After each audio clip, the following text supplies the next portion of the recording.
Guys, make una lis ten to this journalist. Waiting this man sit down for studio, they talk. Now still wonder why Nigeria still dey backward. All these journalists who supposed to be doing the investigative journalism, who supposed to be even investigating matter that be of concern to the citizen, they not they do anything. They just sit down on the studio.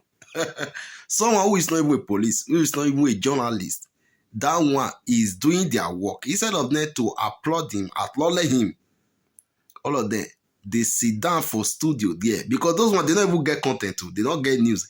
Now this same guy, now they give them content. Now they keep them busy. Now they give them waiting they happen for inside Nigeria. Instead of them to acknowledge him, to applaud him, or to join him to with this person in order for them to unravel some certain matter in the country, they sit down in the studio and start talking down on that person. Make una hear wetin this man dey talk. Who call himself a journalist? Mumu everywhere. See, I no waste my time for this video. Make una hear wetin this man dey talk and let me know what is your take on this video. I have to say something, right? It is not everything that people say or every action that qualifies to be described as libelous. No, that's not what the law says. Bobrisky's lawyer will tell him, look, you do not have to apologize. Maintain your stance that you know nothing about that leaked video. Maintain your stance. His defense will be consistent and he will say, look, I didn't know about this. I didn't know I was being recorded and I didn't tell anybody to release the voice clip, the audio clip. Now, two persons talking to one another, it is privileged communication. Those two persons talking to one another, if one of them chooses to record without the knowledge of the other party, and he goes ahead to release the audio clip from the conversations that he recorded without the knowledge of the person at the other end, you cannot, whatever that person says in that one-to-one communication cannot qualify as libel, except you can prove that he authorized the release. Except you can prove that he knew about the release. Ibrahim and I gossiping,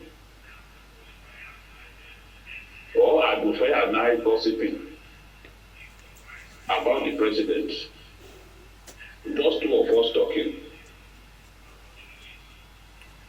and I abuse the president in the process. I did not know that Abufe was recording me. I did not know that I was going to release the audio to the public. You cannot accuse me of libel. If you take me to court on account of that, I'm going to argue that I didn't know how that video, that audio clip was leaked to the public. I was just talking on my own. I didn't have the intention of embarrassing anyone. I didn't tell anyone to release my private conversations. So to that extent, that person cannot be accused of libel, except you can prove that he voluntarily told the other person to release my audio clip. So it's a long walk for the Falanas. It's a long walk. It's not as simple as it seems. The more liable person in this matter is that man. And I said it before on Johnny's Hangout, that that man does not know about the law of libel. That was why he was saying, no, I wasn't the one who said those things. I wasn't. for using your platform to ventilate what was said in that audio clip. You are very, very liable. So I don't know what I don't know what Bobrisky wants to say, but Bobrisky can even argue that that was not his voice, that what happened was AI generated and all that. So the service provider may then have to come in.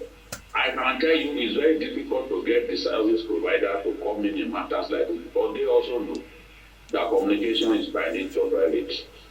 So people have tried in the past to get the service provider to release evidence or clips like this, except the police strongly make that demand. Of course, you and I know that this is a civil matter. So how do you get them to release? That is another issue. But in terms of one-to-one conversation, as I round up this, in terms of one-to-one conversation, if I did not know you were going to release the audio clip and it got released, to my surprise, you cannot accuse me of libel. I've not lied to you. I was talking just to one person. And I imagined I was talking just to one person. Even if you want to put somebody on speaker, you need to tell that person that you are putting him on speaker. Nobody has the right to record another person without that person's consent in a telephone conversation. It's unlawful.